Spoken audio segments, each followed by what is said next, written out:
Hello students, good morning all of you. बेटा आज जो हमारा टॉपिक है सेम रहेगा जो हमने प्रीवियस क्लास में एक्सप्लेन किया था आयोनाइजेशन एंथैल्पी के बारे में। इस नेक्स्ट थोड़ा सा आगे प्रोसीड करने से पहले मैं आपको थोड़ा सा क्विक रिवीजन करवा देती हूँ कि कल हमने क्या पढ़ा था, क्या आयोनाइजेशन एंथैल्पी होती है।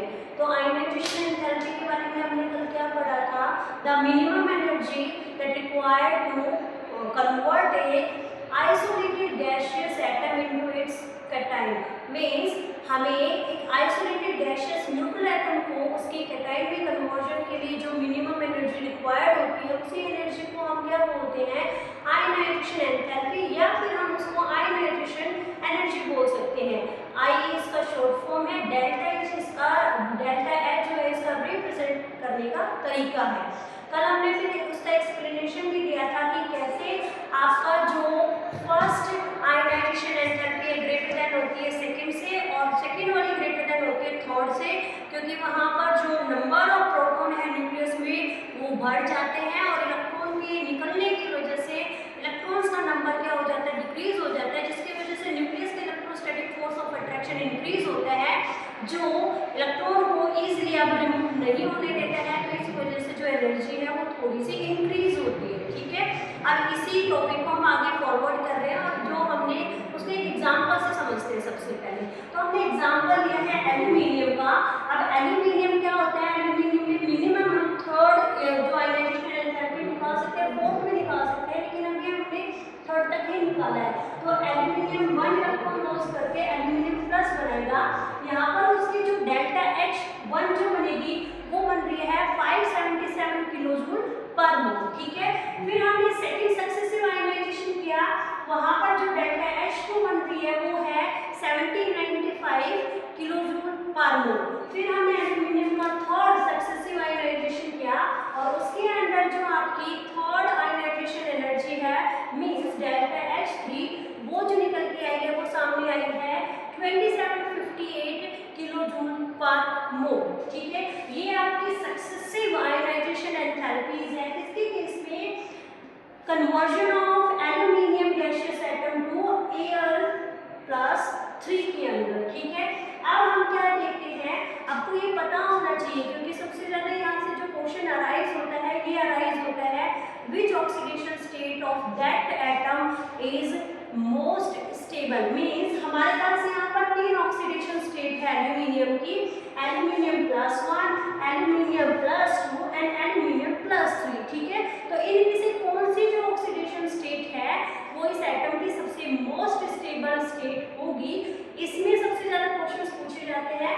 तो इसके लिए डायरेक्ट आपको एक सिंपल सा जो है न्यूमेरिकल वैल्यूज याद रखने की जरूरत है कि अगर आपका जो सक्सेसिव आपकी जो आयोनाइजेशन एंथैल्पीज है उनका जो डिफरेंस है वो 10 to 15 इलेक्ट्रॉन वोल्ट पर एटम या फिर 965 से 1450 किलोजूल पर मोल या इससे कम होता है।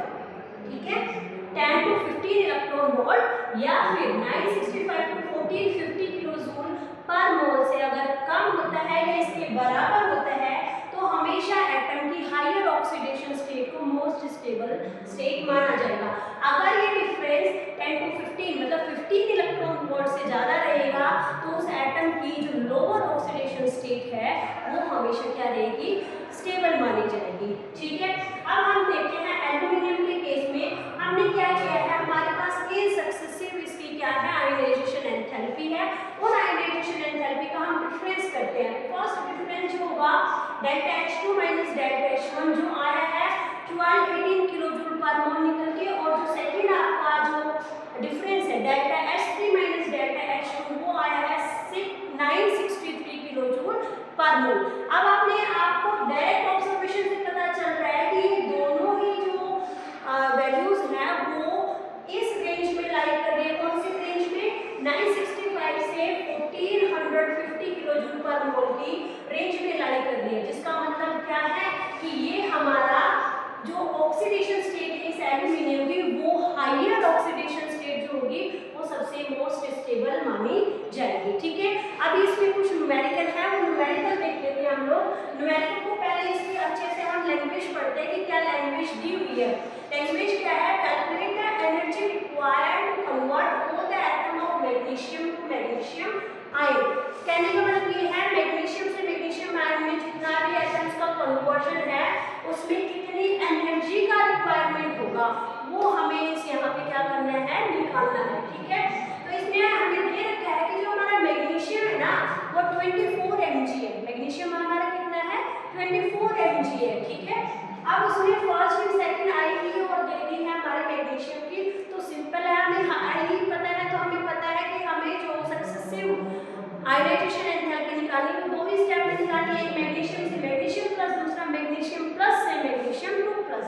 हमारे पास फर्स्ट आयनाइजेशन एंथैल्पी की जो वैल्यू है वो है 737.76 किलोजूल पर मोल और जो सेकंड आयनाइजेशन एंथैल्पी उसकी जो वैल्यू है वो है हमारे पास 1415.73 किलोजूल पर मोल। अब होगा क्या? आपको कन्वर्जन बोला है ना कि सक्सेसिव या डिफरेंस बोला है। कन्वर्जन बोला है मैग्नीशियम से मैग्नीशियम 2 प्लस में, इसका मतलब है आपकी जो एनर्जीज है वो डिफरेंस की बजाय ऐड होंगी। ठीक है, तो टोटल अमाउंट ऑफ एनर्जी जो रिक्वायर्ड हमने की है, मतलब टोटल अमाउंट ऑफ एनर्जी ही हमसे पूछा है मैग्नीशियम से मैग्नीशियम 2 प्लस में कितनी एनर्जी चाहिए बनने के लिए मैग्नीशियम से मैग्नीशियम 2 प्लस के, तो हम date attachment plus date attachment कर देंगे और हमारी जो वैल्यूज आई है यहाँ पे आई है 2188.49 किलोजूल। अभी ये हमारा कंप्लीट नहीं हुआ है क्योंकि हमें वैल्यू दी गई है, अमाउंट दी गई है किसकी? मैग्नीशियम वेपर की। बोला गया है 24 मिलीग्राम मैग्नीशियम वेपर आपके पास है, तो हम इस मैग्नीशियम वेपर को आज मिलीग्राम में पहले उसको ग्राम में कन्वर्ट करेंगे, तो 24/1000 ग्राम हो गया। अब इसका मोल निकालना है क्योंकि हमें जो वैल्यू है जनरली मोल के केस में ही लेनी होती है, तो 24 ये आपका गिवन वेट है किसका? मैग्नीशियम का। तो मोल्स क्या होते हैं? Given mass upon molar mass. तो गिवन मास क्या है? 24/1000 and molar mass of magnesium कितना आएगा? Multiply by 24। अब यहाँ से हम करते हैं तो हमारे पास जो वैल्यू निकल के आती है वो 10⁻³ मोल्स निकल के आती है। अब आप बोल सकते हैं the amount of energy needed to ionise. अब हमारे पास मोल कितने आए? क्योंकि मैंने क्या बोला है जो एनर्जीज है वो मोल की टर्म में हम निकालेंगे, तो हमारे पास मोल आ गए 10⁻³ मोल। हम बोल सकते हैं मैग्नीशियम वेपर के 10⁻³ मोल की जो एनर्जी है वो कितनी है? 2188